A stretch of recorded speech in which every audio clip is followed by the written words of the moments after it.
abatuuliza abalungi mbalamusiza nnyo kongezi ka leero neŋŋamba nti nno mwebale gye mukola mwasibye mutya nno mwebale byonna byonna bye mukola bigenda mu maaso ebitwala mu maaso obulamu bwammwe awamu n'eggwanga yaffe Uganda. Weebali kujja taata. Weebali kunnyaniriza bwana Steven ku Galaxy FM. Ebibuuzo bibadde bingi kwefa katulete omukugu abiddemu. Kaaka tugenda tandika butereevu.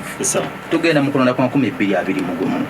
Bannayuganda bangi balina okutya nga bagamba nti akakiiko k'ebyokulonda kano okaba tekakozesebwa. Tunaafuna okulonda okw'amazima n'obwenkanya ng'omwogezi w'akakiiko k'ebyokulonda.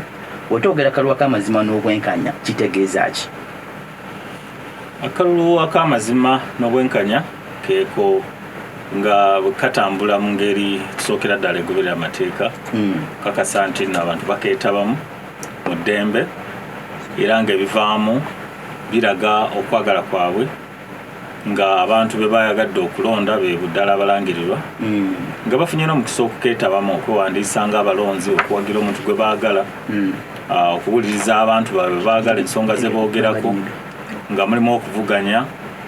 era nga ku nkomerero ya byonna okusalawo okukolebwa ku kakonge nga buli kalulu akatuteekeddwa mu kabokisi kabalibwa kugamba kutwalizaamu concept eno oba free and fair elections kinene nnyo naye ng'obwenkanya kitegeeza nti abantu bafunye kumanyisibwa kumala bikwata ku kulonda n'abeesimbyewo ne lwaki beesimbyewo ne basobola okusalawo mu ngeri ennungi. Okay. Engeri gy'okinnyonyoddemu otunule kati nga wetuyimiridde mu ggwanga Uganda. Bannayuganda bakakafu nti bagenda kufuna okulonda okw'amazima n'obwenkanya okusinza by'omukozeeko sofa. Okulonda okw'amazima n'obwenkanya nga bwe ŋŋambye nti concept eyo oba mba nkikola entya mu Luganda kinene nnyo nnyo kibeeramu ebintu bingi nnyo era nga kikolebwa akalulu ak'amazima n'obwenkanya kakolebwa ffe ffenna tekasalibwawo muntu omu tekasalibwawo muntu omu nti ono yagenda okukola ekyenkomeredde kigenda okutuwa akalulu ak'obwenkanya n'amazima wabula tubeera ffenna mu bukulembeze bw'ensonga eno mulimu akakiiko k'ebyokulonda naye nga mulimu ebibiina by'obufuzi byetegese bitya biteeseteese bitya bakandidates baabyo ate abaagala okwesimbawo nga ba independent beetegese batya abantu abalina okwewandiisa beewandiisizza mu budde obulina okwewandiisizaamu abalonzi enkalala zitimbiddwa abantu basomeseddwa ki ekigenda mu maaso bamanyi nti waliyo okulonda okw'omutendera bwe guti bwe waba waliwo ey'emulugunya ensonga yeekoleddwako ziba mbuga z'amateeka zikoze ku nsonga eyo mu budde abamawulire baripootinze bulungi oba bategeezezza abantu kiki ekigenda mu maaso eky'ensonga oba batunulidde butunuzi ba candidates ne batandika kuboogerako nti ono yakula bw'ati ono afaanana bw'ati kwegamba ebibiina by'abannakyewa bisobodde okutuukirira abantu okubategeeza kubanga ebibiina by'abannakyewa nakyo kikulu nnyo civil society kintu kyamaanyi nnyo amateeka gayisibwa mu budde so okulonda okw'amazima n'eddembe oba n'obwenkanya kukolebwa abantu bangi stakeholders abawerera ddala naye nga of course mu kukulemberera ddala mulimu akakiiko k'ebyokulonda era tukkiriza nti nno tututte amadaalo ba steps ezo okulaba nti nno wabaawo ensonga ezo zenjogeddeko zonna zimanyibwa bannayuganda ne bazeetabamu mu budde obulagibwa amateeka mu guidelines okusinziira guidelines eziragibwa amateeka awo muba mutuuse ku nnono eyo singa amaso giyite nono muba mugituukiriza nga bwe kisoboka. Tulaba emirundi mingi nga ekitongole kya poliisi nga abantu batambuza enteekateeka za kampiyuta okwebuuza ku bantu nga poliisi egezaako okubalemesa mmwe ng'akakiiko temulina kuvaayo ku nsonga eyo ye muvaayo ddi singa omuntu agenda okuba nga yeebuuza ku bantu naye poliisi nebanga emulemesezza mmwe ng'akakiiko muvaayo ddi? Ensonga y'omuntu okubeera n'eddembe okutambula nga bw'alina okutambula mu kiseera kino erungamizibwa amateeka agaliwo naddala agatufuga oba agatulungamya mu kiseera kino wabeereddewo ekirwadde kino ekya COVID-19. Ensonga y'okuba nti abantu abamu tebasobodde kutuukiriza oba kutambula nga bwe bandyagadde erina okunnyonnyolwa mu ngeri nnyingi nga naye n'okusingira ddala ne poliisi yennyini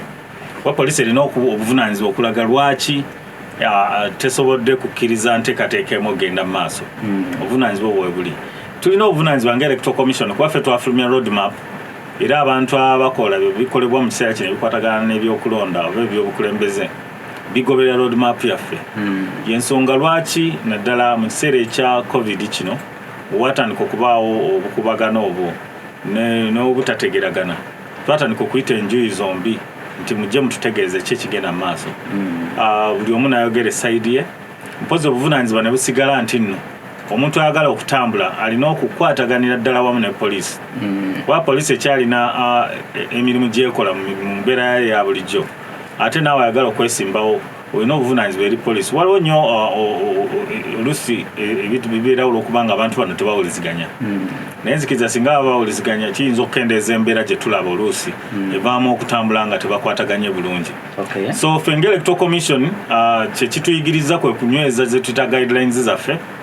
tetunaba kufuna candidate yenna because kati tutandise okusunsula ama local government so tutandise okufuna ba candidates betulinako obuyinza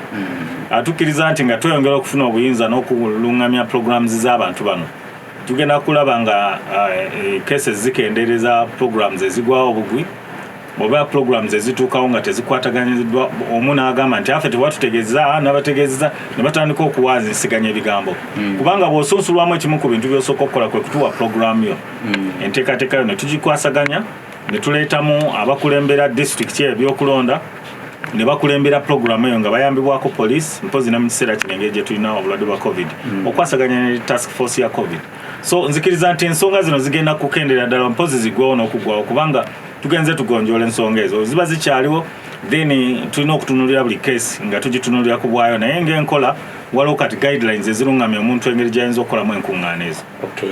kikumi kawomoza biri Galaxy Pharmacola first omukirankano biri wa Sunday katusunsula ensonga leero mu studio nkuleetedde omwogezi w'akakiiko k'ebyokulonda Paulo Kenya era nga ali mu kulambula ku nzimu ku nsonga bannayuganda ze baludde nga bagamba nti oba oliawo zeetaaga okuba nga zikkaanyizibwako bulungi n'okuzitegerwa bulungi. Paulo Kenya tuli mu kalulu akalinga tino gwe twandise scientific elections ke tugendamu nga bagenda kwesinzira ku TV ku radio emikutu bigatta wa social media okuba campaign ebiseera ebisinga obungi naye bw'otunulira badde bigenda mu maaso nga muwandiisa nominations bakansala ku basente b'amagombolola municipality biruka bibuga abantu babadde bangi ku bitebe ebyakakiiko k'ebyokulonda offices nga tewali abamu tebambadde mask tewali kamundu akatema temperature tewali kunaba mu ngalo ng'olabira ddala nti omugotteko mungi scientific elections lwaki mmwe temuzitwala ne ku nomination nti omuntu asinzire waka agende ku either Zoom okole nomination lwaki mwagala okuŋŋaanya abantu mu kiseera ky'okuwandiisa ate nga mu campaign mwazigaana ekisookera ddala batuuliza njagala okulungamya nti tetulina scientific elections tetutegekangako kye tuyita scientific elections tutegeka kulonda okwa bonna general elections tetukozesanko kigambo ekyo tetukimanyi nsanga obuzibu okukyogera kyekitegeeza twagamba bugambe nti kubanga okulonda kugenda kutambula mu ngeri zaffe eza bulijjo kyova olaba nti nno ne mu campaigns twagambye nti nno wajja kuba wasobola okubeerawo enkuŋŋaana okujjako enkuŋŋaana ezo zirina okufugibwa kye tuyita regulated meetings nga z'abantu batono b'osobola okulungamya n'okwegeneza kubanga candidate alina obuvunaanyizibwa eri abalonzi alina obuvunaanyizibwa okweyisa oba okukola emirimu mu public interest kubanga oluvannyuma lw'okuwangula akalulu candidate oyo agenda kufuuka mukulembeze agenda kukulembera ani so alina okukuuma abantu abo baleme kukuŋŋaana mu ngeri eyinza okubaleetera okufuna obulwadde bwa covid-19 mu ngeri y'emu n'abantu bennyini balina okukuuma omukulembeze waabwe kubanga omukulembeze oyo gwe mwagala gwe musuutasuuta ennyo ate muyinza okumuleetera embeera okufuna obulwadde bwa covid-19 n'atatuuka mu mukulembeze nga bwe muwangaliza n'atakulembera disitulikiti yammwe oba eggombolola yammwe oba eggwanga lyammwe oba constituency yammwe mu parliament n'atatuukayo so waliwo obuvunaanyizibwa mpozi kye twagamba kwe kuba nti nno era kye tukoze ne mu kusunsulamu kwe kuba nti nno kisooka kwajjumbiddwa nnyo ekintu ekyo kirungi kitegeeza nti abantu bategedde omulimu ogenda mu maaso kubanga twakola mobilization ate era kitegeeza nti n'ebibiina by'obufuzi byakunze bulungi abantu baabyo ekintu ekyo si kibi kirungi ekirala kyekitegeeza nti nno abantu bennyini bagenda bategeera obukulembeze kyeki n'okwegwanyiza okuyimira mu bifo ebyo mpozi ffe kye twakoze ng'electoral commission abantu bwe bajja tetwabagobye okujjako kye twakoze kwe kubakunga basobola okuyisa mu ngeri eri regulated nga bwe twagambye. So abantu bwe bajja abangi tubawandiisa kubanga okusunsulamu kukolebwa ku first come first serve basis. So oli bwajja nga tubawandiisa mu kitabo era nga tubagamba nti olunaku tusobola okukola ku bantu 100.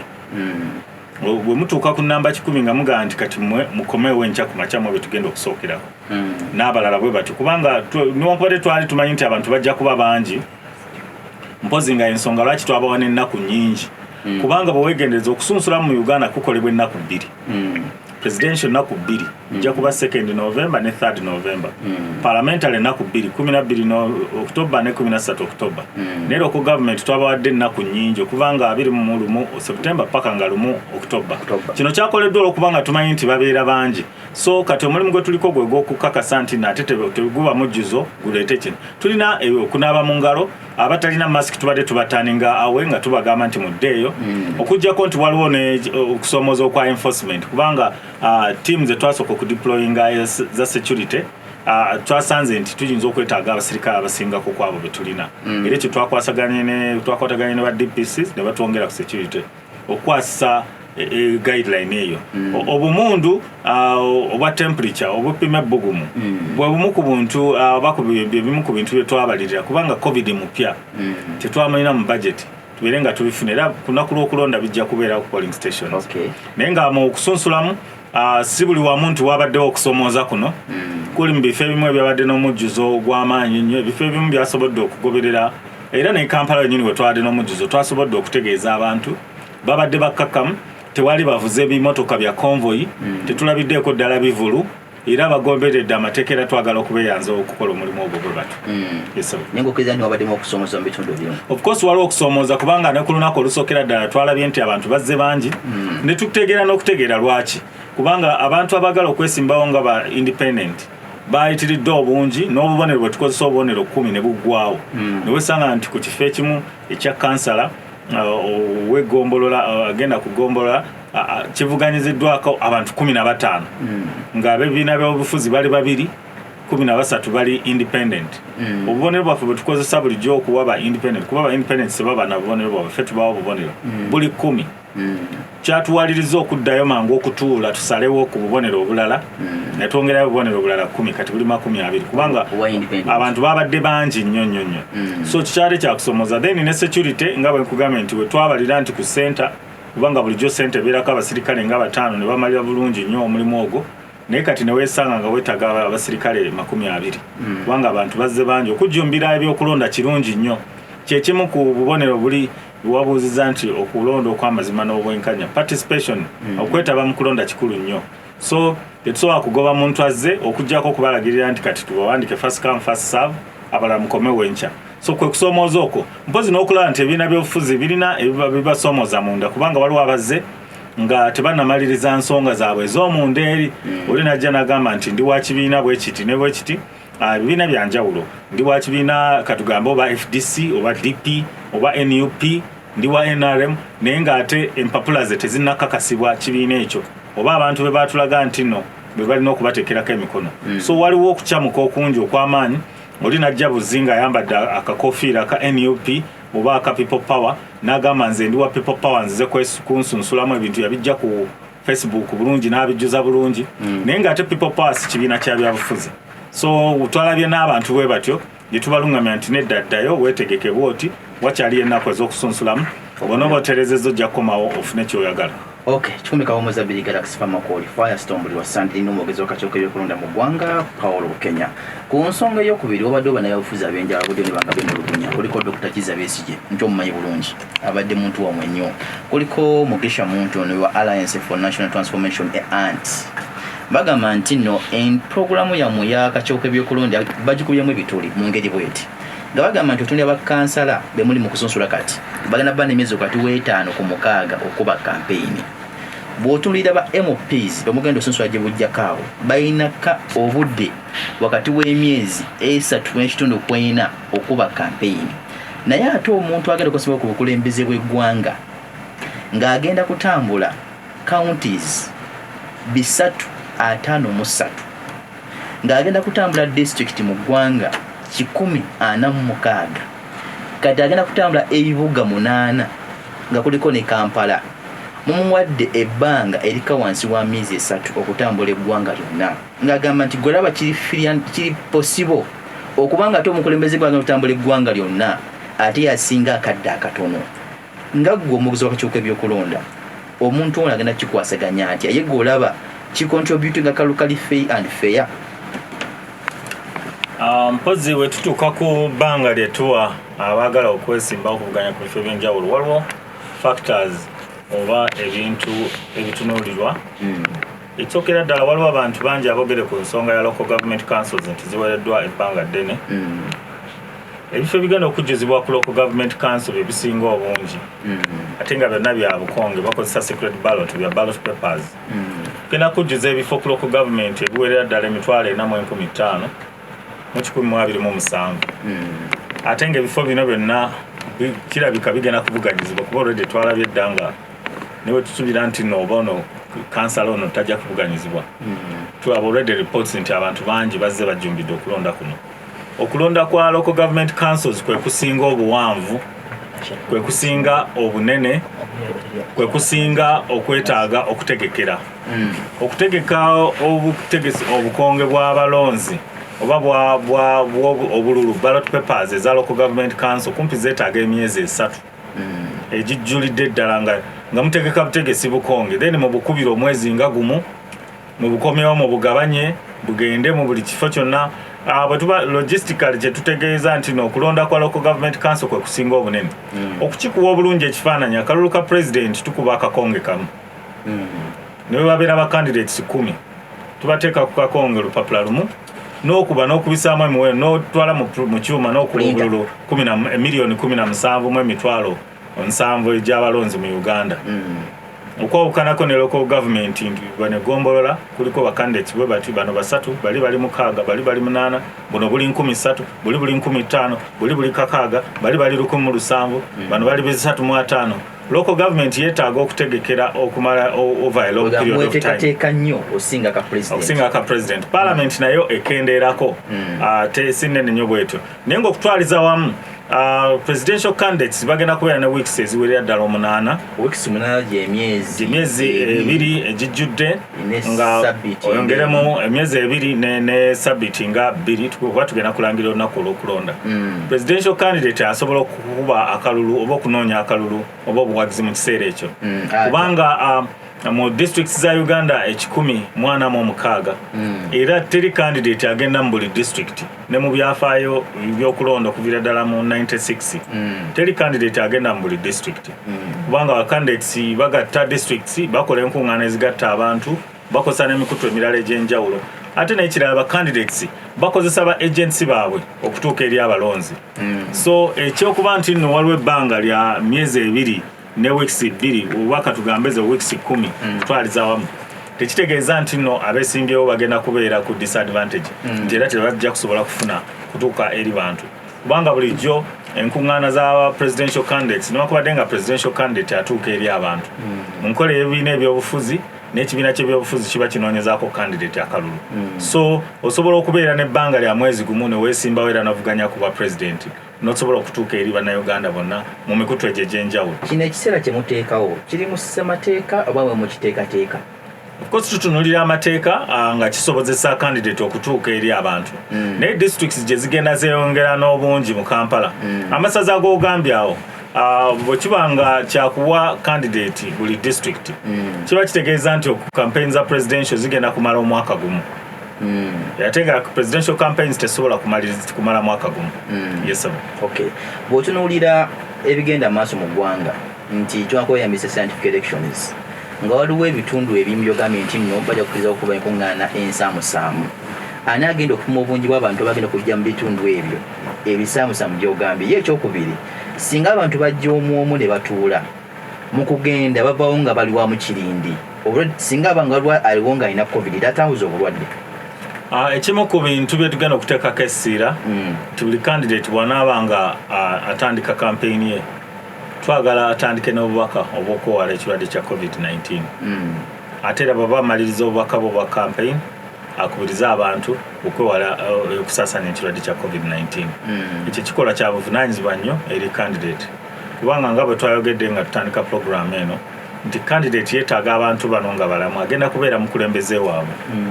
N'abantu bano beetaaga candidate nga mulamu agenda kubeera mukulembeze waabwe. So buli omu yeetaaga munne ate buli omu alina obuvunaanyizibwa eri munne. So mu standard operating procedures twafulumya tetwalaga muwendo gw'abantu b'olina okuŋŋaanya. Kubanga waliwo abaali bagamba abantu 50, abalala nga bagamba nti mutukkiriza abantu 100,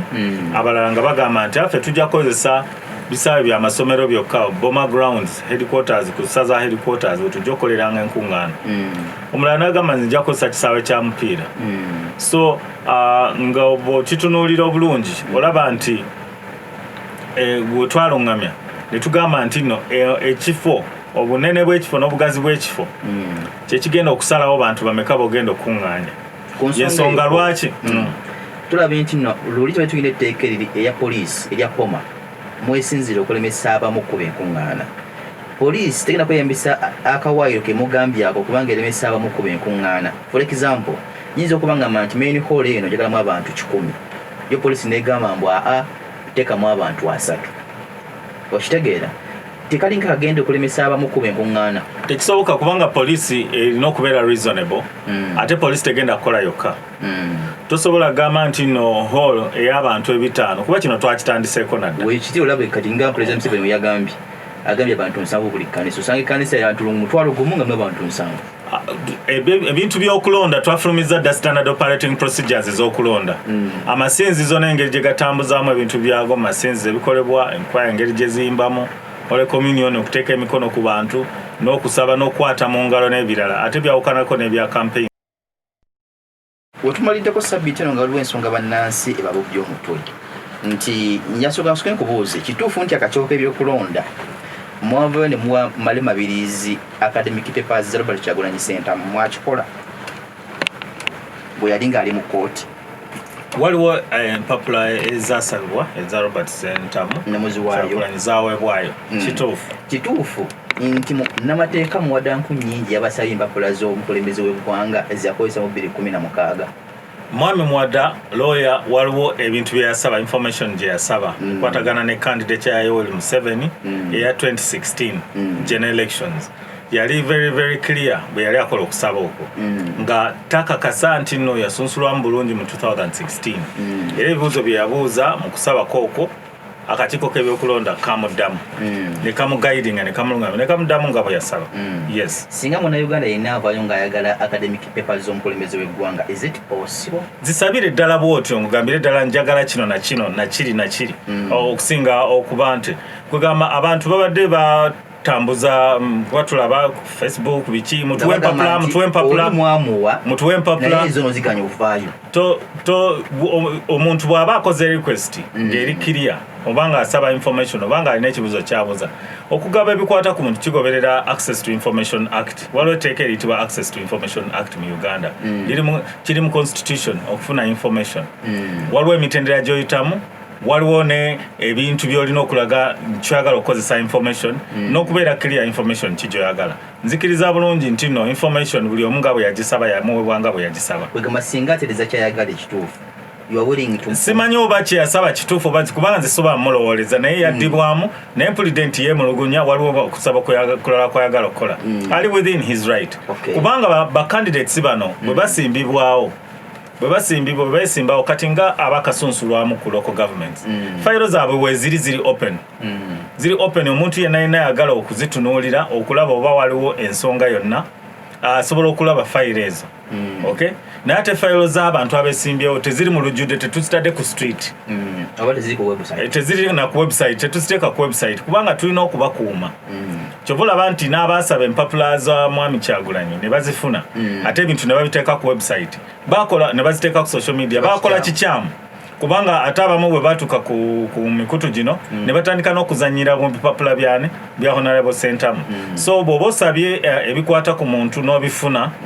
ng'ogoberedde amateeka ga Access to Information Act olina obuvunaanyizibwa nga gwasabye information eyo okugikozesa mu ngeri ennungi ate era ennuŋŋamu. Buli abasimbiddwawo abasimbyewo files zaabwe zigenda kubeera available okumala ebbanga lya nnaku 5 5 working days oba 7 days is the week kubanga naffe tulinga bino ebiri okuteekateeka obufumbo oba olina objection yonna osobola okuvaayo n'ogamba nti no mpakanya ekya mwami gundi ne mukyala gundi okugattibwa mufumbo obutukuvu olw'ensonga bwe ziti. Tusigaze ebbanga ttono ddala myezi bwezogera mu kulonda kwa 2021 naye tugenda mu kulonda nga waliwo ebitatambula bulungi. Omukulembeze yabayo n'agamba nti nno abamu ku bakungu abaali mu katooka ebyokulonda bagoba olw'okulya enguzi tetugenda kgenda eyo. Ssentebe byabakama n'agamba nti bawummula buwummuzi ekirungi okuwummula naye nga tugenda mu kulonda kwa bunanga tetulina full secretary general, tulina acting, tetulina akola ku bya finance, tulina akola nga acting n'abalala omuli akwasaganya ebya IT acting. Bannayuganda bagamba nti nno olaba tulina abakola nga acting banasobola okuwa omulimu oguwa akakiiko n'eggwanga okulonda ogw'amazima n'obwenkanya ng'ebifo ebikulu ebyenkizo mulimu ba acting.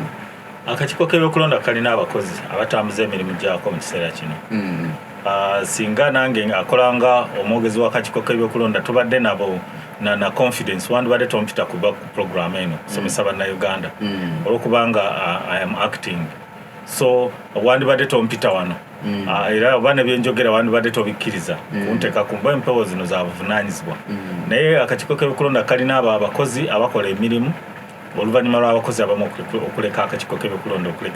okulekulira emirimu gyabwe egy'enjawulo. So ekyo tekireeta kweraliikirira nti waliwo emirimu okulonda twatandise dda n'okulonda kubanga twatandise n'okulonda kwa special interest groups. So abalowooza nti okulonda tekuliyo kwatandise dda okuba nga kutambula kuba twamaliriza dda n'okulonda ku mutendero gw'ekyalo ne tujja ku miruka ne tumaliriza n'amagombola kati tuli ku municipal tugenda ku district. Obukiiko buno obw'abantu abakikira obw'enjawulo bwe butandikirako omulimu gw'okulonda kubanga mwe mugenda okuva ba delegates abalina okulonda aba MP ababavubuka ababakozi abantu abalina obulemu ku mibiri gyabo obw'abakadde n'abakikirirwa abalala nga UPDF ekikirirwa mu gundi mu parliament through their council. So okulonda kwatandise dda era waliwo abakutambuza kubanga kitongole bakakiiko k'ebyokulonda kalina structure. Nga tugenda mu kulonda ogenda nti mulina obubonero bwe mukkiriza omuntu okuba nga akozesa gye buvuddeko abega waliwo okusika omuguwanga ab'ekibiina kya NUP bagamba nti nno temunnaba bakkiriza obanga mwenga akakiiko temunnaba bakkiriza kukozesa langi emyufu ne ambuleero olwokuba nti nno ekibiina kya UPC kyali kikikayanira. Ensonga ezo zituuseewa NUP ekkiriza okukozesa langi emyufu bwebekkirizibwa UPC yapondooka. Twalungamya ku nsonga ya NUP nebikwatagana n'akabonero kaayo mpozi ne langi. Omuntu akkirizibwa okukozesa langi naye engeri gyaziteekateekamu nezasukkulumya aba alina okugoberera enteekateeka eriwo nga yalungamizibwa Political Parties and Organizations Act. Aba NUP oba National Unity Platform bakkiriza okulungamya kwaffe era bakugoberera ensonga eyo bagikolako. Naye mu kiseera kino wetwogerera akabonero kaaba akamanyiddwa era akatongole ke bakozesa ne mu kusunsulamu okugenda mu maaso. Kali aka umbrella eri mu background ya blue. Yes sir. Ready nga kala yaabwe ensukkulumu oba dominant kala oba ki sijje bakozeseza mu kusunsulamu kuno kubanga byali bikontana n'ebiri mu system. Era twabalungamya batereze baddemu ba designing baba baagala baddamu ne ba designing asaa okuyogera kusinga kaawo naye nga kati mu kiseera kino bw'ogenda ku website bw'ogenda ku obubonero bakozesa olw'okusunsulamu bagoberera ekiri mu register yaffe ekiri gazetted era ekikirizibwa mu mateeka bagoberera okulungamya kwaffe. Nga ngero kola ku nsimbi ddamu ne kino mu kulonda kwa 2021 manya mu 2011 twalina obululu obwafa emitwalo 3,314,548 2016 netufuna obululu obwafa emitwalo 47,319. Tugenda mu kulonda kwa 2021 kiraga nti obululu obwafa bujja bweyongezi. Lwaki obululu bweyongera obufa bunkivudde ku ki abantu temubasomesesa kimala temusomesa kimala kiva ku kubanga obululu bufa bweyongezi bungi. Ensonga ez'obululu ezivirako obululu okwonooneka zirabika ziwerako naffe tukikozeko research kubanga kitukwatako it's a constant twagala kalulu omuntu bw'asituka n'ajja n'aveeko ewuwo okujja okulonda n'akwata akakonge okukagolola bw'ati kiba kirungi nnyo era kya nnono ya bya demokrasiya okuba nti akalulu ako kafuuka choice yennyini era ne kabalibwa. So naffe kituyisa bubi we kabalibwa ate ng'akafu ne katagenda ku toto tale ya candidate naye tulabye nti nebiviirako ensonga eyo bingi si lwakuba nti abantu okutwaliza abamu tebasomeseddwa kubanga tujjeemu mu bokisi obukonge ne tubwetegereza lwaki kano kaabalibwa nti kafu n'olabanga omuntu ng'okugeza nsookuwa example ziwera nga yajja ku kakonge n'agolola kuba waliwo obukonge obukkirizibwa obubone egundi tiki ezikkirizibwa engeri gy'okkirizibwa okugololamu akakonge ako n'ajja ku kakonge n'alonda Bukenya Paul n'ajja wansi n'atuuka ku Moshe n'amusazaamu bw'ati n'atuuka ku mulala n'amuwandiikamu ebigambo n'atuuka wansi ku Kyeyune n'ateekako question mark omuntu oyo ng'abikoze ng'ategeera akalulu ako kaba kafu olw'okubanga kataddemu ebintu ebitakkirizibwa oli n'ajja n'agolola n'ava wansi eno n'ateekawo tiika empanvu neyita mu bakandidates bonna ate okubala kwa Uganda kubeera mu lujjudde bwe tuba tubala ne tugamba nti akakkirizibwa ke kaliko ekinkumu mu kabokisi akakkirizibwa oba akayini bw'oba tokifunyako kaba kafu so tulabye nti n'ensonga ziba nnyingi nnyo waliwo akalulu obwankwasa nange ennaku kubanga nalaba nga bugenda mu kwonooneka naye nga sirina kyakukola kulonda kwali abavubuka ne basula nga banywa omwenge ne bajja okulonda nga bonna bakankana n'okukankana bwe bati era ne ndabira ddala ne mu bokisi nti ono nembeera mweraliikirivu nnyo naye olwokubanga tokkirizibwa ate kugenda kutwala era twagenda okubala ne neetegereza ng'omuntu atunulira ebyokulonda ngenda okulaba nga abantu tebabadde so factors ez'obululu okwonooneka nnyingi nnyo nga mwe mulina abantu okukyamuka ku lunaku olw'okulonda n'atuuka ku kakonge n'akazannyirako then waliwo n'abantu abajja kubanga nabo nje simanyi obwani nakyo yinza kyogera otya najja n'akwata bulungi akakonge ke nga bakamuwadde n'atagolola muntu yenna n'akatwala mu box okwo kubeera kwekalakaasa tetumanyi oba abaali kuki protest vote n'agikola bw'atyo so ensonga eziviirako obululu okwonooneka nnyingi naye ng'abantu basomesebwa batya jjukira nti okuviira ddala candidates bwe basunsulwamu batandikirawo okusomesa abantu okulonda okugolola akakonge ateekako vote Bukenya Paul n'ateekako tiki n'ekiyini bw'ati okay so omuntu amala emyezi 3 ng'alaba engeri gye bagololamu akakonge n'alaba nti kyekino ekifaananyi kya Bukenya Paul azze wa kibiina kya activist party oba wa democratic party oba wa national unity platform oba wa FDC n'atuukawo n'agolola n'agamba nti nonze Bukenya Paul owa FDC n'ajja ku Kyeyune owa NUP n'amusazaamu bw'ati n'ajja ku Nalule owa DP n'amuteekamu amaaso n'agateekamu obugundi bw'ati n'ajja ku gundi owa NRM n'asazaamu obuwanvu bw'ati so okuzannyira ku kakonge kyokka ekyo ky'okoze kikatta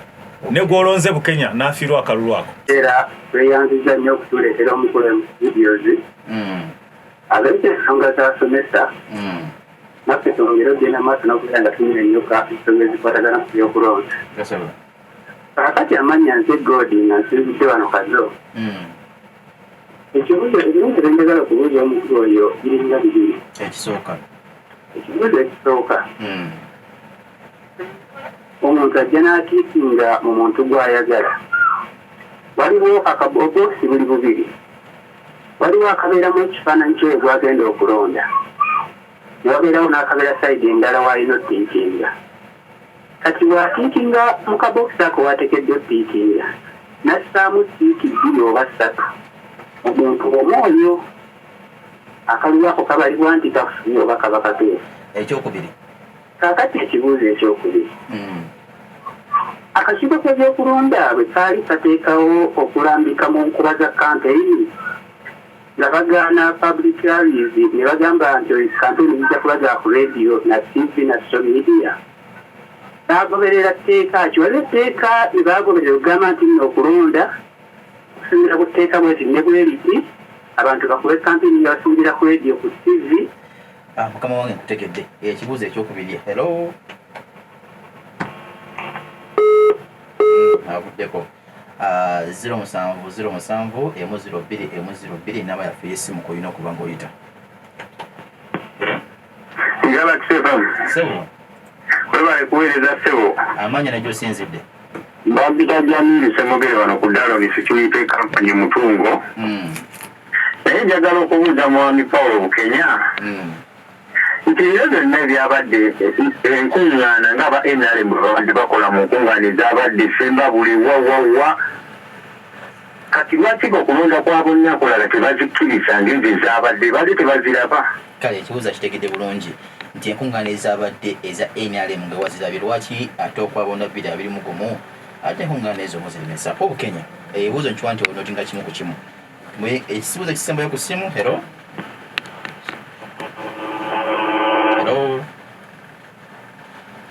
sebo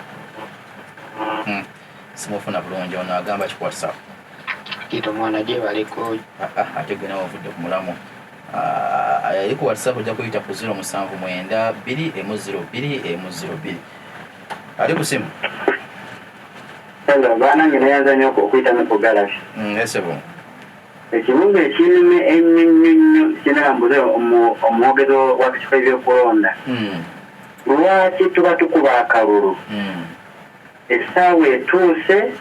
nga batandise like ebivudde mu kulonda nga babyogera ku marediyo n'amativi ne bagamba nti tivi ne rediyo zonna zigalewo teziddamu kubyogerako wadde biki byemubeera mu kukusaawa byema mutukweka. Kale ekibuuzo kitegedde bulungi Paul Kenya tandikira ku nsonga ezo zebakonyeeko emu ku emu. Tewabangawo kiseera mu kulonda kwaffe twali tugambe nti no radio ne TV zijjibweko olwokubanga waliwo ebirangiriro bivudde zikugibwako teziddamu kubyogerako nga birina kufuna official communication from East. Nekyo nakyo si kituufu kyetwagamba TV ne radio tokkirizibwa kulangirira muwanguzi kubanga tomumanyi si gwe okola omugatto gwenkomeredde wabula radio ne TV nga bwe tumanyi bulijjo balangirira oba basoma ebintu ebiba birangiriddwa ku polling stations. So ndowooza akubye essimu aleme kusasamaza bannayuganda nti waliwo ekiseera akakiiko k'ebyokulonda we kaali kagambidde nti nno mugyeko emikutu gy'empuliziganya mugyeko radio ne TV. Nedda ekyo tekibangawo naye ate si buvunaanyizibwa bwo era tokikolanga okutwala obuvunaanyizibwa bw'akakiiko k'ebyokulonda okulangirira abawanguzi n'okulangirira enkomeredde paka nga balangiriddwa akakiiko k'ebyokulonda. Naye nga bwe tumanyi bulijjo bwe tubeera wano ekabalagala enkansanga nga tulonda bwe mumala okulonda wali nga mujja mugaa ku polling station muwanga zone A to Z okulonda kubadde bwekutibu Kenya Paul afunye obululu 96 Stephen Cheyune afunye obululu 15 era awangudde nokuwangula ekibuuzo ekyokubiri kyebazikyogedde. So omulala abadde Jamiru oyo mukomo nti lwaki temukkiriza nkuŋŋaana ez'abantu abangi nga ekyabadde mu NRM. Enkuŋŋaana ez'abantu abangi kirungi gye tuli okubeera nti tetuzeetabaamu okwewala okusaasanya ekirwadde kya COVID-19. Twala obuvunaanyizibwa bw'oba omanyi omuntu gw'oyagala genda omulonde naye tokuŋŋaana togenda mu nkuŋŋaana z'abantu bangi bulamu bwo. Ekintu kiri kyenkuwudde ngenda kukiddamu tugenda kulangirira ennaku ez'okulonda zigenda kubeera wakati wa 10 January ne 8 February. Oluvannyuma lwa 8 February tewagenda kubeera kalulu okuggyeko nga waliwo babatalonze olw'ensonga emu oba endala tubaweemu gundi awo